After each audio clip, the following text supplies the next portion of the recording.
थिउरिया रागा जोंखांनानै गोबां सुबुङा गावखौनो बावगोमाना बायदि हाबा मावफ्लांना लायो।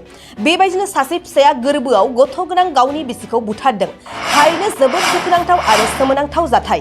गावनि बिसिजों लोगोसे गावनि फिसाखौबो बुथारफाबाय बे सुबुङा।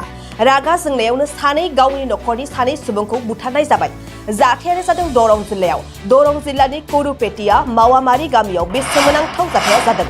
हरनि समाव गावनि गोरबोआव गथ' गोनां बिसिया उन्दुना थानाय समावनो खाबु लानानै रुवाजों देना बुथारदों दुथां फिसाया। बुथारजानाय हिन्जावनि मुंखौ रहिम बेगम आरो बुथारग्रा एबा फिसायनि मुंखौ फुल मामुद होननानै मिथिहोदों। बुथारखांनायनि उनाव फिसाय एबा हौवाया गावखौनो पुलिसनिसिम गथायनानै लाहैदों। सासे फिसायानो गोरबोआव गथ' गोनां गावनि हिन्जावखौ मानि थाखाय आरो मारै बुथारनो हाखो बेखौ दासिमबो रोखायै मिथिनाय जायाखै। पुलिस बिफाना बेनि सायाव गोख्रोङै नायबिजिरनाया सोलिगासिनो दं।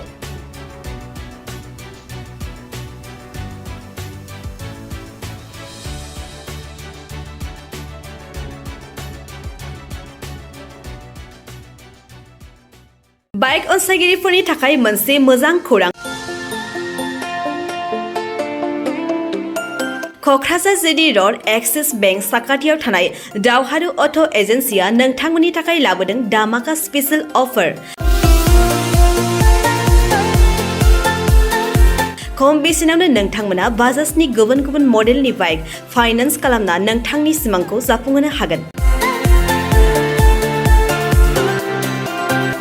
13,800 रांनिफ्राय जागायना 19,500 रांजों नोंथाङा बाजाजनि गुबुन गुबुन मडेलनि बाइक जेरै प्लाटिना, पालसार बायदि गुबुन गुबुन मडेलनि बाइक लानो हागोन।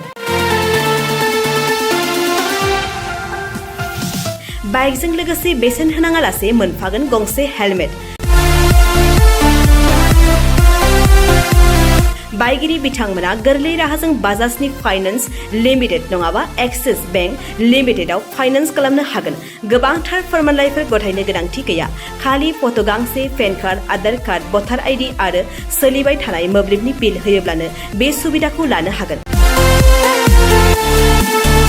गोबां मिथिनो थाखाय 8473883986 03661270550 9957644326 आव फन खालाम।